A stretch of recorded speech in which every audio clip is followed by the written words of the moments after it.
محترم ناظرین و سامعین، السلام علیکم۔ کافی دنوں کے بعد آپ سے مخاطب ہو رہے ہیں، ایک دکھی دل کے ساتھ، ایک افسردہ سوچ کے ساتھ، اور اس حقیقت کے ساتھ کہ ہم سرزمین گجرات کی زندہ لاشوں سے مخاطب ہیں۔ جانتے ہیں کہ کچھ نہیں ہوگا، کوئی اثر نہ ہوگا۔ اصل بات یہ ہے کہ اب تو زندہ نہیں سنتے، اور اگر سنتے ہیں تو عمل نہیں کرتے۔ بھلا مردہ کیا سنیں گے اور کیا عمل کریں گے؟ کیونکہ گجرات ایک اجڑا ہوا قبرستان ہے، جہاں ہر جگہ زندہ لاشیں دفن ہیں، اور حد یہ ہے کہ کوئی پرسہ کرنے والا نہیں ہے، کوئی دعائے خیر کرنے والا نہیں ہے۔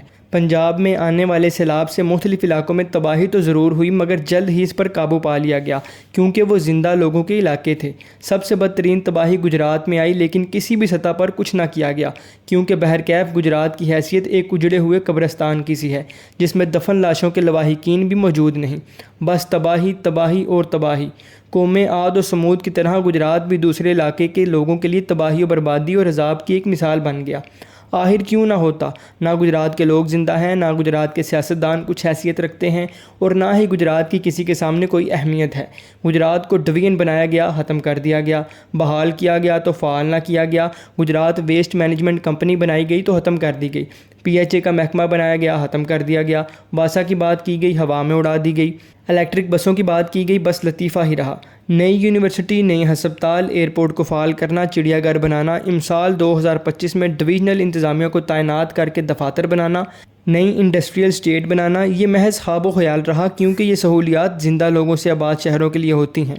گجرات جیسا اجڑا قبرستان اس کا کوئی حق نہیں رکھتا، اور اس قبرستان میں مدفون لوگوں کے لواحقین، سیاستدان اور بڑی بڑی ہستیاں اونچے اونچے عہدوں پر بیٹھ کر زندگی کا لطف اٹھا رہے ہیں۔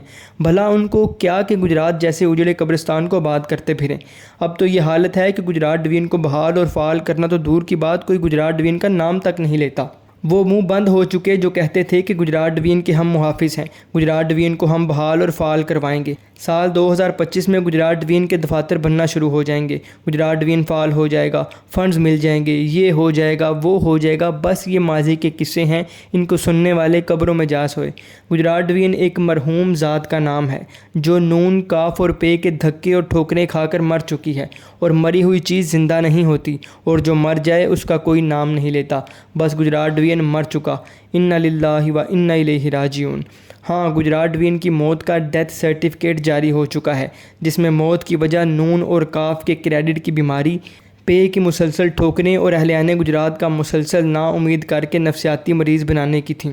گجرات ڈویژن کا مقام وفات سی ایم ہاؤس، جبکہ گود آج کل کے پنجاب کی ماں کی تھی۔ ڈویژن کے جثے حاکی کو گجرات کے نام نہاد M N As, M P As نے غسل دیا، اور ایک صوبائی وزیر نے جنازہ پڑھایا، اور بورڈ آف ریونیو کے قبرستان میں دفن کر دیا گیا۔ قبرستان کمیٹی کی طرف سے جاری کردہ سلپ میں درج کیا گیا کہ اگر ٹائم پر فنڈز کی میڈیسن ملتی اور گجرات ڈویژن کے لواحقین سوشل میڈیا کے ملک سے نکل کر واپس گجرات آ جاتے تو شاید گجرات ڈویژن کی جان بچ جاتی۔ الوداع گجرات ڈویژن مرحوم و مغفور۔ اب آخر میں گجرات ڈویژن کی قبر اقدس کا کتبہ آپ کے سامنے پیش کیا جاتا ہے۔ قبر اقدس گجرات ڈویژن مرحوم۔ تاریخ پیدائش 17 اگست 2022، تاریخ وفات آخر جنوری 2023۔ اب ایک شعر ملاحظہ کریں۔ گجرات ڈویژن کی یاد سے وابستہ ہیں کئی یادیں، اور وہ کریڈٹ آج بھی یاد آتے ہیں کل کی طرح۔